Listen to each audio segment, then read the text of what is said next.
Hey, Oh, hey, girl. you look so cute. Listen, I showered for you. I I'm here for it. I gave you some mascara, as my mom says. Always wear mascara. Yes, And a I love fierce it. lip gloss. I love it. I love the yellow. You look super cute. How are you Oh, doing you today? do. How are you doing today? I always love your haircut. So cute. Oh, you know what? Thank you so much, because this quarantine has got me. You know what's, it's short haircuts are hard. They're good when you get them done, but during a quarantine, Ooh, but don't you're look at the back. Don't look at the back. Okay. We're not looking at the back. Okay. So thank you so much, first of all, for talking to us today. Thanks for having me. Are you kidding me? Of course. First of all, we love you on American Housewife. Angela. Thank you. Miss Hip. Lawyer who tells it like it is. Always. But let me ask you this. Would you parent the way Angela parents? Hell no. Are you kidding me? Angela's Like a there are pretty times sis. when we're in like the writer's room, like reading the script, that I have to be like, calm down, this is not you, this is Angela, because like she says and does things like, I just give my kids hugs. I'm like, are you kidding me? Yeah, My mom's hug was throwing a brush at my forehead. Hello. Growing up black, right? Growing up black. Like Yes. I was like, oh, I have to go do the opposite of what you would do. Hello. But okay, so Carly, you actually started on Broadway. Yeah. Right?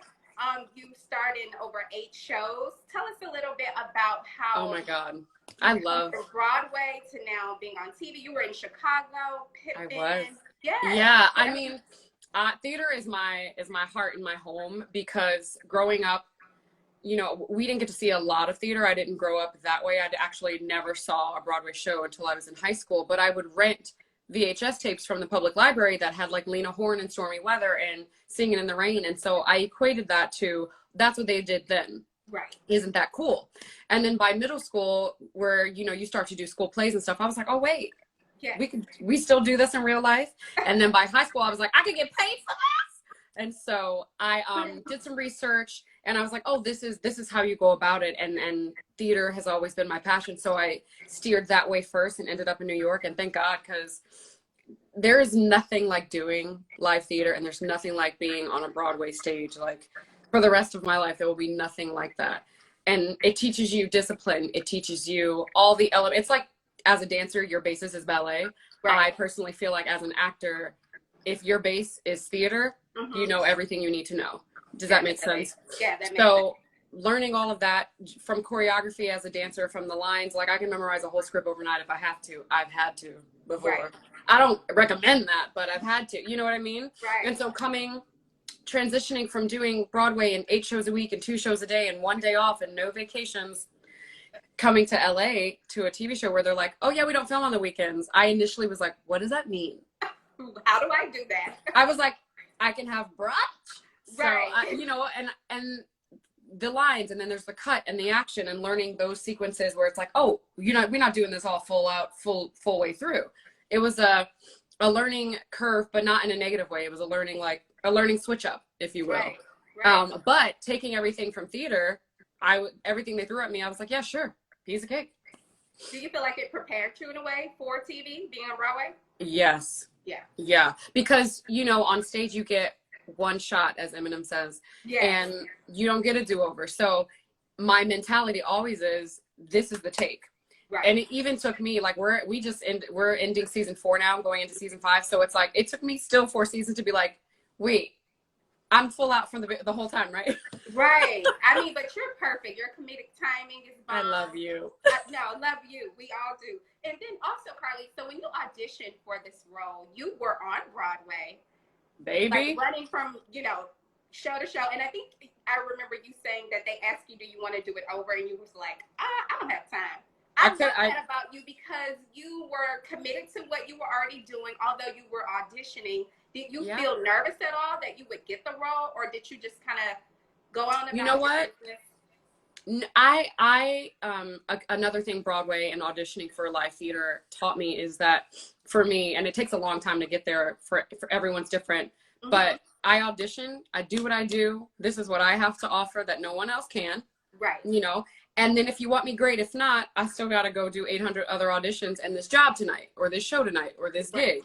Right. So I wasn't nervous at the time because I didn't know anything about it other than it was an audition and I had an 8 p.m. opening night and I had to get the A train, which helped me mentally too, because I had rehearsed all day for 6 hours. I ran to this audition. I was focused. I lasered in, did it, and then was like, I can't stress or be nervous because now I have to go do a show. So that definitely helped me. And also you got to bring some of your Broadway chops too. Yeah. American Housewife last season, season 3 at the finale episode. How was that? Like, I mean, was that your idea? Or well, they know, obviously know my background, and they also know that Katy went to Carnegie Mellon and that Meg sings and little Julia sings. So they toyed with it at season 1, being like, we're going to do a musical episode. And we were like, sure. And then it came and we were like, wait, you serious? And it could not have been better because the choreographer was my friend Ashley, who choreographed me in Ghost on Broadway. Justin Paul and Glenn Slater wrote the music. Justin and I've known in New York forever. We all like got to New York at the same time. Right. And then the director was awesome. They called in all these dancers that were like, I fangirled over because some of them were from So You Think You Can Dance. And I was like, go. Oh gosh. But it was nice to be able to like, flex a little bit and remind myself mentally, like forget everyone else, remind myself what I do and like, oh yeah, right. This is fun. This is who you are. This was your first series regular role and your first acting credit, right? On TV. On TV, yes. Yeah. Is that right? Is that correct? Yeah, I was like, is it? Yes, it is. Okay. Making sure. So, was there any struggles or challenges that you faced, being that this was your first like time on TV? Yes. You know what? I want to say nothing out of the ordinary besides auditioning and trying to get the gig and learning, everyone's work ethics and how you guys mesh together. Mm-hmm. But like I had been training again for this forever. Outside of doing 8 shows a week, I also trained with my teacher in New York, Bob Krakauer, once a week at least for specifically TV and film. So for me, it was like, oh no, this is what all the preparation was for. Didn't know when it was going to happen, and I was probably constantly like, can it be today? But I had trained for this moment. So it was, for me, it was nice for myself to acknowledge the work that I had done and to go, okay, this is just your confidence boost of keep doing the work and keep your focus, as my dad always says, and then the stuff will come. You do what you're supposed to do and everything else will come. It may not be in your time. Clearly, it's in none of our time because we always want it faster. But it will always come. You just gotta be prepared and stay focused. I love that piece of advice. I feel like this season we're finally seeing you, for the first 3 seasons you were going through the divorce and just navigating, but I feel like this season you are dating and we're seeing you in the office setting. Yeah, I know. She comes from behind the table. Yeah, we see. Will we get more of that from Angela? Because I feel like that's important to show you in that dynamic. Light. Baby, I feel like it's important too. Yes. But I don't have control over things. No, I'd like to think, yes, we're going to see more of that, but it's harder doing a half-hour sitcom than it is an hour-long drama. So you have a certain amount of time to squeeze all these characters in. And so they try to like sprinkle it in. Mm-hmm. And then Corona happened. But we shot our whole season with the exception of like a little bit of the last episode. And so, yeah, you get to see Angela, we'll say sprinkled throughout. She comes from behind the desk. She has her lawyer hat on. Right. I don't know if you've noticed, like this season, she started to dress more like, because even I, as Carly, was always like, what does Angela do? She always in like some fierce jeans and a t-shirt. But I know she's a lawyer. So now like she's on her lawyer tip, like I don't have games. I have a fierce suit on. I just came from court. And there's one episode where she's like, well, you guys just asked me how my case is. So I like that you get to see these levels of like, she's your friend, she'll tell it like it is, and she's like, chill, but she's like this because she works her butt off. Right. And also Angela is a lesbian. She's a lesbian. So do you feel like or I'll say this, what has been the response from people, from viewers playing a lesbian on TV or in person about your representation? You know what? Let's see. I was never nervous about it until about 2 seasons in, when I was just like, oh wait, should I be nervous about it? Right. I mean, I don't know. And I never was, because the feedback that I kept getting was so positive, and from, you know, my friends that are actual lesbians were like, it's so nice to see you on TV playing this role, because I mean, I'd like to think my mindset was always, okay, I'm not going on TV to play a lesbian. I'm going on TV to play Angela, who happens to be a Black woman in Westport, Connecticut, single mom, going through divorce, who also dates women. Like, that is not her, it's a part of her. Right. So I think you get in trouble if I went on and tried to play a caricature of what a lesbian is. What is that? Right. That's offensive is what it is. Right. So I just tried to play her as human and as a relatable character. And the feedback has been heartwarming, honestly. Because, you know, so luckily I have friends that would tell me, ma'am. So I mean, I think I'm doing good. You have. I mean, I'm not a member of the community, but I have friends and family that are. So I feel like you represent it in a way where it's not forceful. It's just a natural. It's just a part of who you are. Right. Yeah. And it comes up just like if someone's asked me who I'm dating as Carly, I'm like, oh, let's talk about he, X, Y, and Z. And on TV, Angela's like, business. Oh, you want to know who I'm dating? Oh, she is amazing. She is blah, blah, blah, blah, blah. It's not like the defining, you know, characteristic of her. Right. What types of roles are you drawn to? So besides this, I know you're in Curb Your Enthusiasm and you're on Netflix Insatiable. Yeah, Insatiable. What type of roles are you drawn to? I'm really drawn to, this is probably going to sound cliche, but I'm drawn to strong, fierce women. Yes. And that's not to say that they're ball busters and they're all constantly like, you know, telling it like it is. Because strong, fierce women like myself, like yourself, we also have varying levels and degrees and layers. And I like that. And a lot of things that are coming out now, like especially the Big Little Lies, the Little Fires Everywhere that I'm really into. You see these strong, fierce women, but you get to peel back the layers a little bit. And I'm really drawn to those, you know, hour-long dramas or hour-long episodics that you get to meet her and have your essential, you know, your initial perception of her, and then watch as the season goes on, the layers fold in and you're like, oh, okay, that's what I love to do. Okay. And then you get to understand the character more, right? Yeah. Because people don't really know that why they're that way until you peel back those layers. Yeah. And I always think that the characters like that you fall in love with, that you're like, oh, she's fierce and strong. You don't know this consciously, but you end up falling in love with them because of the reasons why they have to be fierce and strong. You know what I mean? Exactly. And so as an actress, you get to play all of that and have that, knowing that first before anyone. And so go, okay, how am I going to play this scene knowing what I know without them knowing it? Exactly. I love that.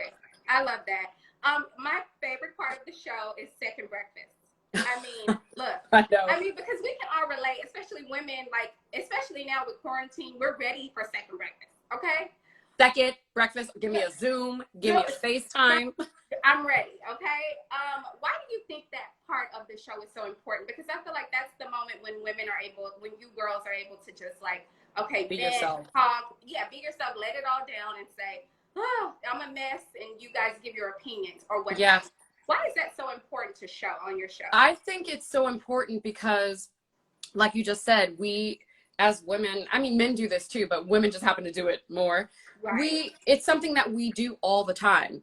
You and I probably do it more on a Saturday at brunch or a Sunday at brunch, but with these working moms and having kids and trying to integrate it, their brunch has become every day of the week, not the weekends. So I think it's important because it allows us as our characters to be relatable, because if we didn't have a moment to sit down and share and commiserate or do whatever, then you wouldn't be real girlfriends, because that's what we do. You know what I mean? I agree totally. And that's when all the dish comes out in real life too. It does. That's when everything comes out and you're just like, okay, you're gonna cry, you're gonna laugh, it just all comes out. Yeah. Speaking of Second Breakfast and cooking, yes, you have a cooking series that I'm obsessed with. Cooking with look. I love you. When did you start? When did you learn how to cook, first of all? Listen, I was trying to figure that out because somebody asked me that yesterday. My mom bakes. She loves to bake, so I learned all of that from her. Mm-hmm. But growing up, I really was interested in cooking.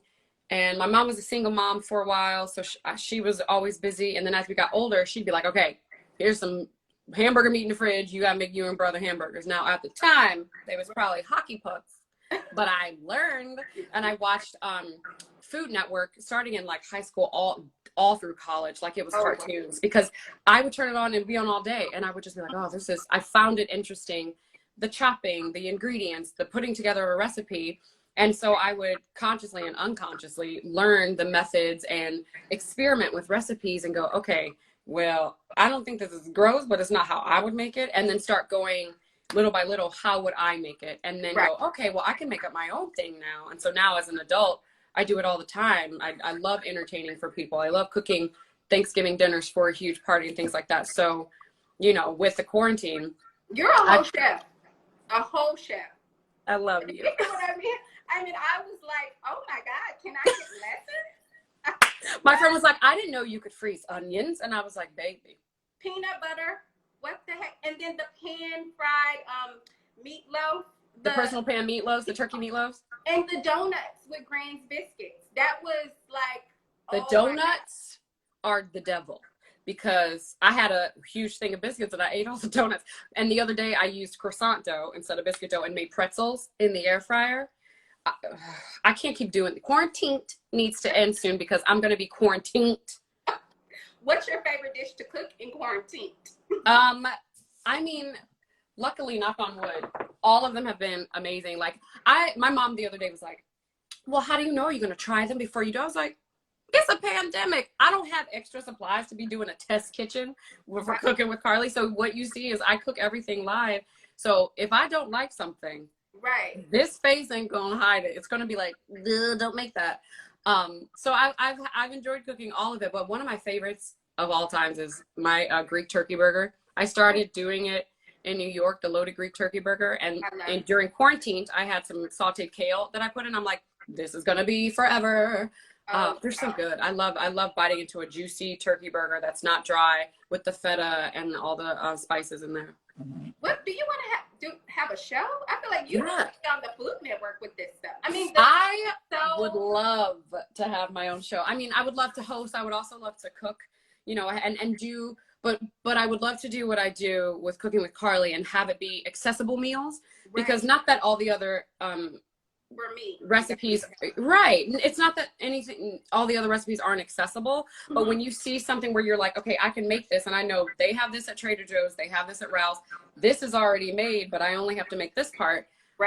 You know, there was a show on Food Network called Semi Homemade. I was obsessed with that show because I was like, oh, this is like how my brain works. I'm like, I have a can of biscuits, what do I do with it, and all of these ingredients.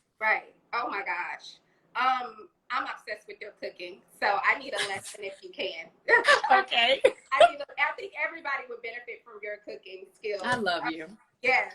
So moving on, speaking of your mom, Miss Valencia. Yes, Miss Valencia. Miss Valencia, hi mom, if she's watching. In the midst of starring on this hit show, you got the news that your mom had stage 3 inflammatory cancer. In 2018, breast cancer, yes. How did that news affect you, and what was your initial reaction to it? I mean, my initial reaction, I was at the Grove with my best friend waiting to hear the news, and I was like, she was like, where are you at? I'm gonna come meet you. I was like, I'm at the Grove. We're in the valley. What are you talking about? Okay, come meet me. And I didn't think of it, and then when she got there, I was like, something's up, because my mom had called her and told her to come meet me wherever I was at. And so initially I in my mind and my heart, I knew, because she had come to visit a month before, and I felt the lump and I saw where it had spread that she thought was a rash. And in my head, I was like, that's not no rash. So I kind of knew, but to hear her say it, I like, you know, of course I lost it. And and then immediately was like, okay, what's the plan? What do we do? Because my brain functions better that way, when it's like, I'm not going to sit and wallow. I need to know what the plan is. And how do we do this? And so from that moment on, I just kicked in a high drive of like, okay, 18 weeks of chemo, then the surgery, put it in my calendar. I immediately told all of American Housewife, like, this is what's going on. That's my priority. I'm going to be 150 million% at my job, but then I'm piecing out. I don't have extra to give, because, you know, and they were completely understanding. But, you know, it was hard to watch her go through that. Because it's another one of those things where you're like, oh, I didn't think this would happen to me. You know what I mean? Like quarantined. And my stepmom also has breast cancer. So I also mentally had, I knew a lot of what was about to happen and how, I mean, everyone's strain is different, but my stepmom has breast cancer as well. And so I knew a lot about her bouts and what she went through, and I had her to go to if I needed to. So yeah, it was rough, and it was rough to do that while filming and then flying from LA to Maryland every like 2.5 weeks to be with her with chemo and then flying back in time to film. But you know, you do what you got to do because that was the plan. And so that actually got me through all of her treatments and surgery of like, this is the plan. This is what we do. Right. And you all are using your voices to bring awareness. You both are the faces of the Breast Cancer Research Foundation. And the campaign is running through June. Is that right? Yeah, it's running through June. For research is the reason is their slogan for that. And you're an ambassador as well. Speak to us about why organizations like the Breast Cancer Research Foundation are important. I mean, they reached out to me initially because I was posting about my mom, you know, probably something goofy, and then the other half of like asking for prayers, and I didn't know much about them. I just knew the name and what they did, so to speak. And once they sent the information and really went into detail about how they're the one organization where all of their funds go to the researchers and the people coming up with treatments and cures and medicine, it clicked and it made sense. And I also thought it was more so important for my mom when they asked us to take part and to do their campaign, which involved going to New York and doing a photo shoot and interview that they videoed and would play, because you don't go through something like this without it affecting you here and here. Right. And if you're lucky, you deal with it. But if you're normal, you don't deal with everything, because that's not how we, you know, we don't function that way as humans all the time. Right. And so I initially was like, I know this is going to be important for her because she's talked about it with me, but to like say things out loud and to say them to strangers or to be informative is a whole nother level of accepting and understanding for yourself. Right. And so, you know, I don't know if I ever even told her that, but I was like, yeah, we'll do it. Because and she was like, well, I don't know. I was like, okay, well, think about it. You're doing it. Yeah. She's like, if you think I should, and I was like, you decide. But also I was like, right.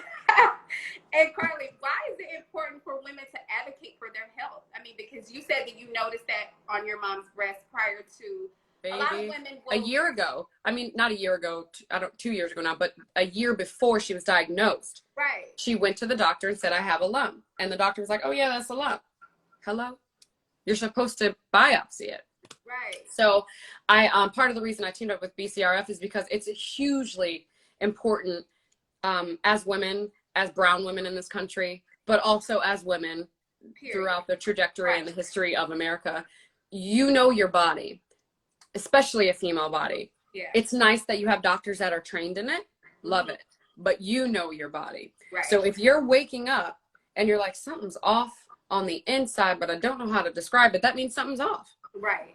You pray that it's not huge, but that means something's going on. So I always want to stress when it comes to BCRF and everything, if you see, like in New York, you see something, say something. If you feel a lump and you go to the doctor and they feel it too, then your next step is to go, what do we do? How, do I need a biopsy? And a lot of people don't know the terminology or know what to ask for, but it is okay to ask for something else. It is also okay to get a second opinion if you don't feel like you're being heard.